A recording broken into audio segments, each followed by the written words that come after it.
दिसंबर महीने का मासिक शिवरात्रि और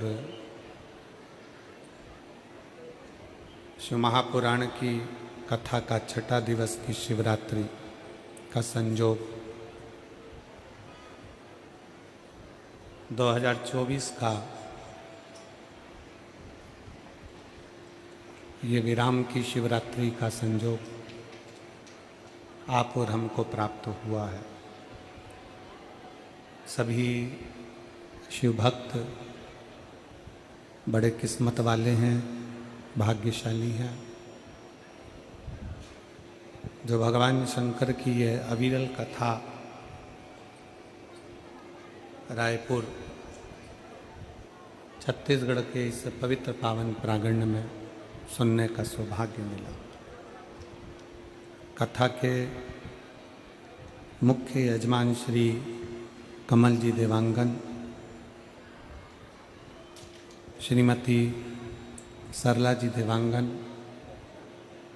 जिन्होंने इस दिव्य और भव्य आयोजन को आयोजित कर संपूर्ण छत्तीसगढ़ वासियों को बड़ी प्रसन्नता प्रदान करी है। एक बार जोरदार ताली बजाकर यजमान परिवार को साधुवाद है, धन्यवाद। बड़ा सरल और सहज परिवार, जिन्होंने 7 दिवसीय कथा का लाभ संपूर्ण क्षेत्रवासियों को दिया है। एक बार जोरदार ताली बजाकर उनको बहुत बहुत साधुवाद, बहुत बहुत साधुवाद। कथा में विराजमान संत शिरोमणि श्री राजीव लोचन महाराज जी एवं मानस पुत्री साध्वी पुष्पांजलि दीदी जी, कथा के मंडप में ही भगवान शंकर की परम भक्त, जिनके हृदय में और रोम रोम में शिव समाया हुआ है, शंकर की अविरल भक्ति पुस्तिका में श्री शिवाय नमस्तुभ्यम, श्री शिवाय नमस्तुभ्यम, श्री शिवाय नमस्तुभ्यम लिखकर सीहोर कोबरेश्वर धाम पर भेजना और श्री शिवाय नमस्तुभ्यम लिखते रहना, ऐसी माननीय मुख्यमंत्री जी श्री विष्णुदेव सहाय जी की धर्मपत्नी श्रीमती कौशल्या देवी सहाय जी को एक बार जोरदार ताली बजाकर साधुवाद।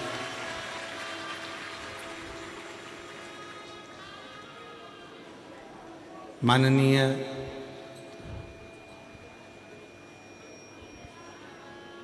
मुख्यमंत्री जी की धर्मपत्नी जी श्रीमती कौशल्या देवी सहाय जी को मैं धन्यवाद देता हूं कि छत्तीसगढ़ की कोई भी शिव महापुराण की कथा होती है, प्रत्येक कथा में आप श्रवण करने के लिए जरूर आती हैं। एक बार जोरदार ताली बजाएं।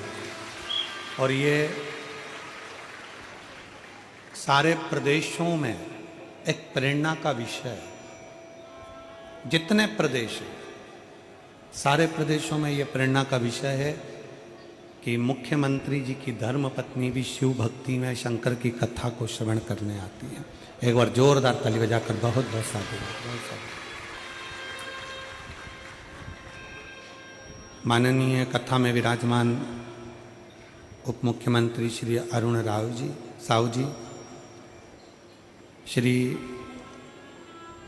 केदार कश्यप जी कैबिनेट मंत्री छत्तीसगढ़ शासन, एक बार जोरदार ताली बजाकर।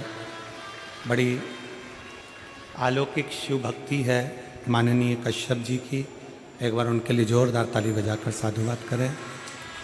श्री राम विचार नेताम जी कैबिनेट मंत्री छत्तीसगढ़ शासन, और वो धन्यवाद कोई दूसरा नहीं है। श्री शिवाय नमस्तुभ्यम, श्री शिवाय नमस्तुभ्यम उस धन्यवाद का रूप है।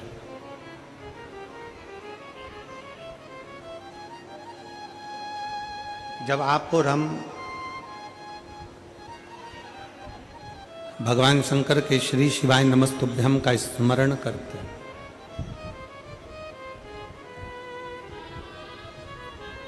श्री शिवाय नमस्तुभ्यम का जप करते हैं, श्री शिवाय नमस्तुभ्यम को बोलते हैं, श्री शिवाय नमस्तुभ्यम का स्मरण करते हैं, जपते हैं, बोलते हैं। तो कल कथा में कहा था कि ये केवल मंत्र नहीं है, इसके माध्यम से हम भगवान शंकर को, इसके माध्यम से हम भगवान शिव को, भगवान शंकर को, माता पार्वती जी को, भगवान को उसका धन्यवाद दे रहे हैं। शिव जी को हम साधुवाद दे रहे हैं।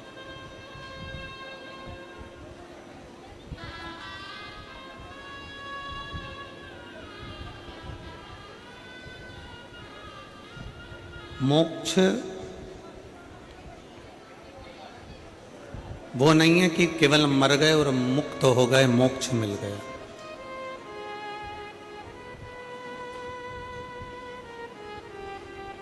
प्राण छूट गए और मोक्ष मिल गया। इसको महापुराण, इसको शंकर की कथा में, इसको शिव महापुराण में मोक्ष नहीं कहा गया।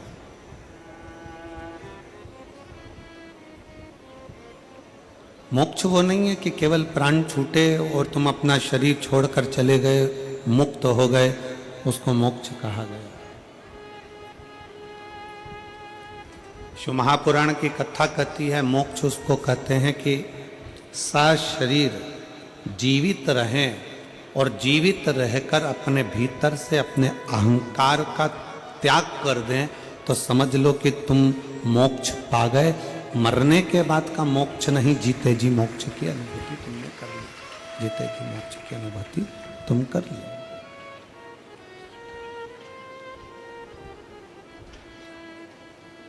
मरकर मोक्ष होना, मरकर जाना, मोक्ष प्राप्त करना, मरकर चले जाना, मोक्ष प्राप्त कर लेना, वो एक अलग विषय।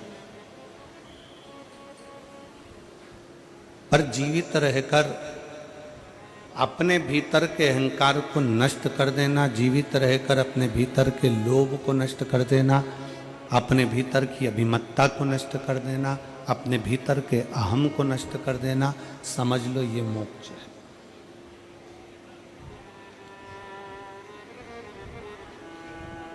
एक पार्वती मैया का बड़ा सुंदर चरित्र आता है कि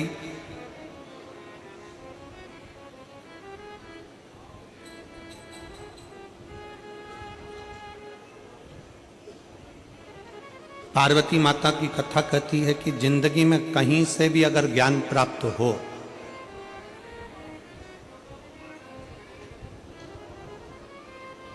कोई भी स्थान है और आपको वहां से कुछ अच्छा मिल रहा है, आपको अगर अच्छा प्राप्त हो रहा है, अच्छा मिल रहा है, अच्छा आप ग्रहण कर रहे हैं, इनको बढ़ाएंगे।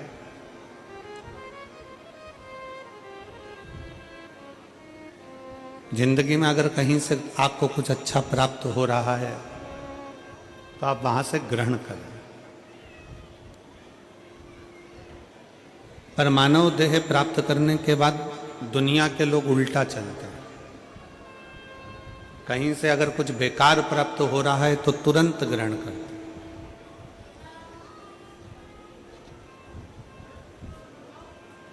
अगर कहीं से कुछ प्राप्त हो रहा है, बुरा प्राप्त हो रहा है, तो हम तुरंत ग्रहण करते हैं, तुरंत। और अच्छा हम छोड़ते जाते हैं, अच्छा हम त्यागते जाते हैं, अच्छा हम निकालते जाते हैं। पर शिव तत्व कह रहा है, भगवान शंकर की कथा कर रही है, शिव महापुराण का चरित्र कह रहा है, शंकर जी का चरित्र कह रहा है, शिव कथा कर रही है। हंस और बगुला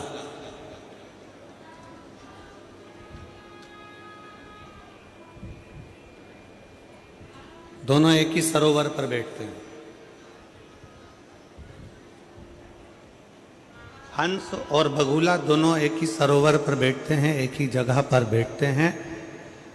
बगुला मछली उठाता है, बगुला कीड़ा उठाता है, बगुला जीव उठाता है, बगुला मांस का टुकड़ा उठाता है, और हंस उस सरोवर में से मांस या मछली नहीं, हंस उस सरोवर में से मोती उठाता है।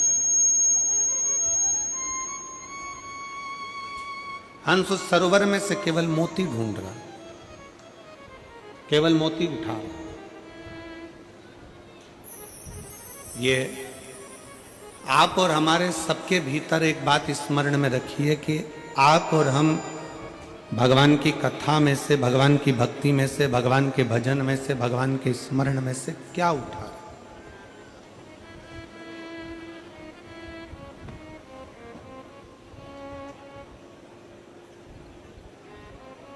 हम भगवान के भजन में से क्या उठा,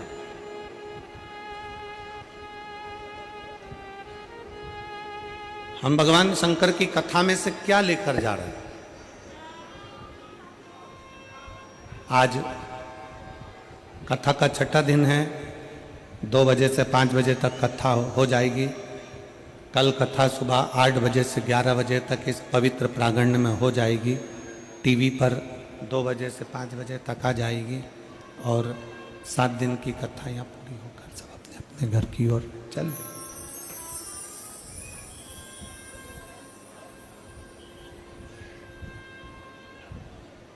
आपके परिवार वाले आपसे पूछेंगे कि आप 7 दिन की कथा में गए थे, आप शिव महापुराण की कथा श्रवण करने के लिए गए थे, तो आपने वहां से ग्रहण क्या किया।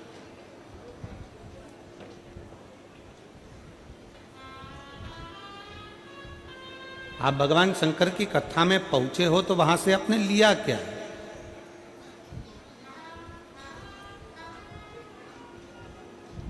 क्या प्राप्त किया आपने। शिव महापुराण की कथा में पहुंचने के बाद आप क्या ग्रहण करे हो। कई लोग ऐसे भी होंगे जो जाकर कह देंगे हमने तो यहां से सुनी थी, यहां से निकाल दी, बच्ची कुची थी तो कपड़े में से झटकार दी, बचा कुछ नहीं।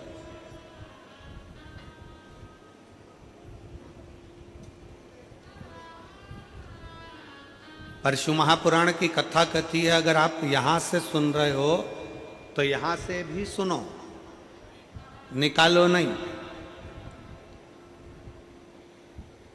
शिव महापुराण की कथा यहां से भी सुनने की है, यहां से भी सुनने की है। और शिव महापुराण की कथा दोनों कानों से सुनने के बाद अपनी जिह्वा से निकालने की भी है। अपने घर पर जाकर कथा का रसतत्व ग्रहण करें।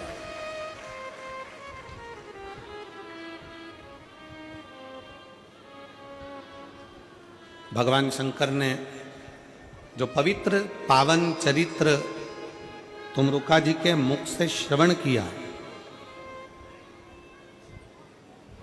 भगवान शंकर ने जो पवित्र पावन चरित्र तुमरुका जी के मुख से श्रवण किया, शंकर भगवान ने वो पवित्र चरित्र माता पार्वती जी से कहा। वही पवित्र पावन चरित्र माता पार्वती ने श्री गणेश जी महाराज से कहा। गणेश जी पवित्र चरित्र रिद्धि सिद्धि से कहा। रिद्धि सिद्धि ने वही पवित्र चरित्र शुभ और लाभ से कहा। शुभ और लाभ ने वही पवित्र चरित्र आमोद और प्रमोद से कहा। आमोद और प्रमोद ने वही चरित्र सुंदर चरित्र अपनी बहनों से कहा। तो ये क्रम चलता रहा, कथा का ये रील चलती रही। आप जो श्रवण करें, आप जो सुने, वो जनमानस तक पहुंचे। आप जो श्रवण करें वो जनमानस तक पहुंच जाए।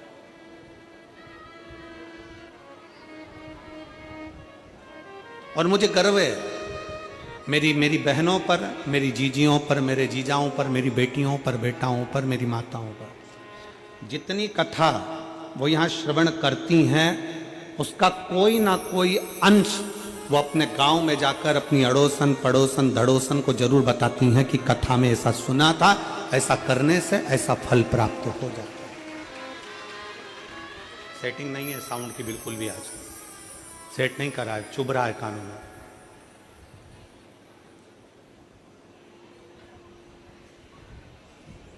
वो घर पर जाकर जरूर बताती हैं कि हमने आज कथा में ये श्रवण किया, हमने कथा में ये लिया, हमने कथा में ये प्राप्त किया।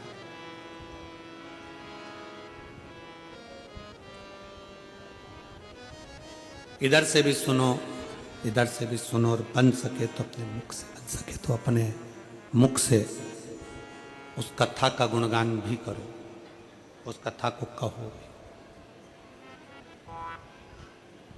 और ज्यादा ना कह पाओ तो शिव महापुराण की कथा कहती है कि पंचाक्षर मंत्र नमः शिवाय, षडाक्षर मंत्र ओम नमः शिवाय, या फिर श्री शिवाय नमस्तुभ्यम का स्मरण करें। श्री शिवाय नमस्तुभ्यम का गुणगान करें। जहां से मिले और जितने आस्था चैनल पर कथा सुन रहे हैं, जितने फेसबुक यूट्यूब पर कथा सुन रहे हैं, उनसे निवेदन करेंगे, अगर आप शिव महापुराण की कथा को पंडाल में जाकर नहीं सुन सकते, टीवी के माध्यम से सुन रहे हैं, फेसबुक यूट्यूब के माध्यम से सुन रहे हैं, मोबाइल के माध्यम से सुन रहे हैं, तो उसमें से थोड़ा सा कुछ ऐसा ग्रहण करो कि वो जब हम शंकर जी के मंदिर में एक लोटा जल चढ़ाने के लिए जाएं, जब हम भगवान शंकर का गुणगान करने के लिए जाएं, जब हम भगवान शिव की स्तुति करने के लिए मंदिर के अंदर पहुंचे, तब हमारे मुख से वो शब्द शंकर के गुणगान के रूप में, शिव की पुराण के रूप में हमारे भी मुख से निकले।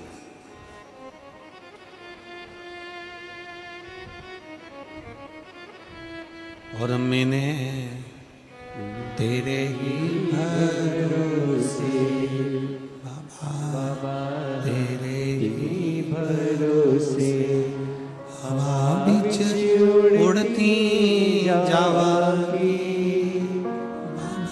डोर तो छड़ी ना में कटी जावागी, भोले मैं तेरी मदद, शंभु मैं तेरी मदद, हवा बिच उड़ती जावागी, बाबा डोर तो छड़ी ना में कटी जावागी। पार्वती जी का चरित्र कर रहा है, पार्वती जी का चरित्र वर्णन कर रहा है कि ज्ञान कहीं से भी मिले, कैसे भी प्राप्त हो, कहीं से भी प्राप्त हो, किसी भी रूप में प्राप्त हो, वो मिलना चाहिए, वो प्राप्त होना चाहिए। श्री शिवाय नमस्तुभ्यं, श्री शिवाय नमस्तुभ्यं, श्री शिवाय नमस्तुभ्यं, श्री शिवाय नमस्तुभ्यं, श्री शिवाय नमस्तुभ्यं, श्री शिवाय नमस्तुभ्यं, श्री शिवाय नमस्तुभ्यं, श्री शिवाय नमस्तुभ्यं, शिवाय नमस्तुभ्यं, श्री शिवाय नमस्तुभ्यं, शिवाय नमस्तुभ्यं, श्री शिवाय नमस्तुभ्यं। ज्ञान कहीं से भी प्राप्त हो, कैसे भी प्राप्त हो, किसी भी रूप में कहीं से भी ज्ञान मिले, उसको हमें ग्रहण करना, कैसे भी प्राप्त हो उसको हमको लेना।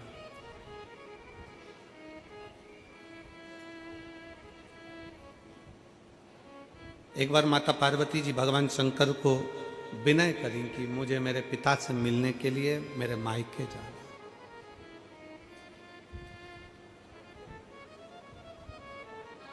मुझे मेरे बाबुल से मिलने के लिए, मेरे पिता से मिलने के लिए मुझे मायके पहुंचना,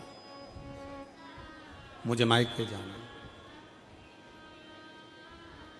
शंकर भगवान बोले ठीक है, चलिए,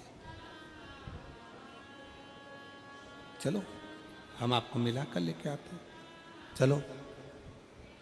शिव जी पार्वती जी के साथ में हिमालय राज के दरवाजे पर जाने लगे।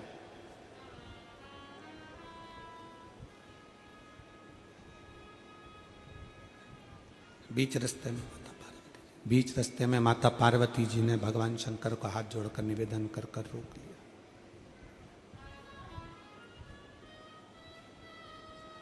शिव जी ने पूछा, पार्वती क्या बात है?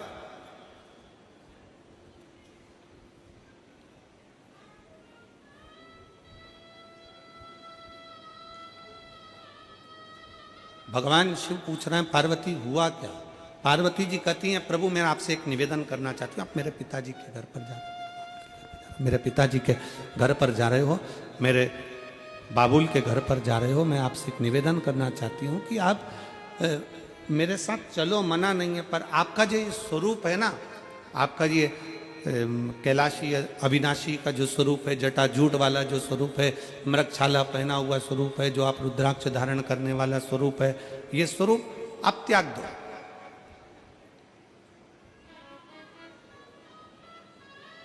इस स्वरूप का तुम त्याग कर दो। शंकर जी ने पूछा क्यों, हुआ क्या पार्वती, क्या बात है, किस लिए। पार्वती जी कहती हैं जब आप मुझसे विवाह करने के लिए आए थे, शादी करने के लिए आए थे, तब भी आप बड़ा सुंदर रूप रख कर आए थे और फिर बाद में अपना असली रूप दिखाया था।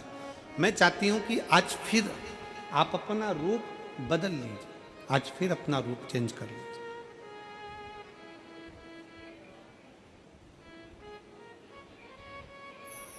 कौन सा रूप रखा जाए। यहां एक शिव महापुराण का ये पावन चरित्र कह रहा है, बड़ा सावधानी से श्रवण करिएगा जरा इस चरित्र को। अपने घर पर दामाद कितना भी करोड़पति है, कितना भी धनपति है, अपने घर पर दामाद कितना भी वैभवपति है, कितना भी सत्तापति है, कितना भी लक्ष्मीपति है और कितना भी उसके पास में धन है, वैभव है, संपदा है, सत्ता है, उसके पास में कितनी भी पूंजी है, कितना भी वैभव है, कितनी भी संपदा हो, पर शिव महापुराण की कथा कहती है कि उसके पास कितना भी वैभव हो, पर जब वो अपने ससुराल में जाए, जब वो अपनी धर्म पत्नी के घर पर जब वो पहुँचे, जब अपने ससुराल में पहुँचे, तो शिव महापुराण की कथा कहती है उस समय पर उसको अपना रूप चेंज कर लेना चाहिए। उसका वैभव उसके घर में, उसका धन उसके घर में, उसकी संपदा उसके घर में, उसकी पूंजी उसके घर में। जब वो भगवान शंकर का चरित्र कह रहा है कि जब वो अपने ससुराल की ओर जाए, अपनी पत्नी के घर पर जाए, तो वो अपना वैभव ना दिखावे, अपना धन ना दिखावे, अपनी संपदा ना दिखावे, अपना वैभव, अपनी संपदा, अपनी पद प्रतिष्ठा ना दिखावे। उस जगह पर यह मानकर जाए कि मैं अपने माता पिता से मिलने के लिए, अपने परिवार के साथ में मिलने के लिए आया हूं और परिवार के साथ बैठने के लिए आया। वहां मैं अपने परिवार के साथ बैठने के लिए आया। बोल बम का नारा है, जरा जम के बोलो, बोल बम का नारा है। वहां मैं अपने परिवार से मिलने के लिए आया हूं, वहां किसी और के लिए नहीं, और किसी से मिलने के लिए नहीं।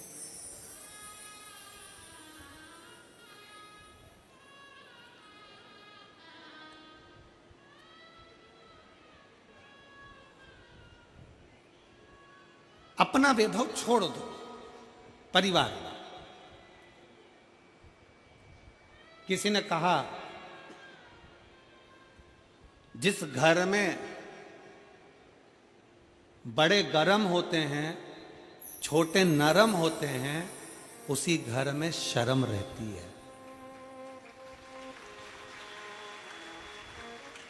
जिस घर में बड़े गरम होते हैं, छोटे, जम के बोलो जरा, नरम होते हैं, उसके घर में शर्म होती है।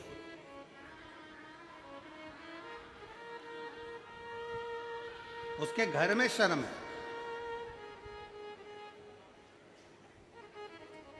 और जिसके घर में छोटे गरम होते हैं और बड़े नरम होते हैं, उसके घर में बेशरम होती है, उसमें शर्म नहीं होती है। जिस घर के बड़े झुक के चल रहे हैं, घर के बेटे चिल्लाकर बात कर रहे हैं, घर की बेटियां चिल्लाकर बात कर रही हैं, घर का पोता चिल्लाकर बात कर रहा है, घर का छोटा भाई चिल्लाकर बात कर रहा है, घर की बहुएं चिल्लाकर बात कर रही हैं, छोटे छोटे बच्चे चिल्लाकर बात करते हैं, अरे पापा तुम्हें अकल नहीं है, अरे मम्मी तुम्हें अकल नहीं है, तुम्हें बुद्धि नहीं है, तुम चुप रहो।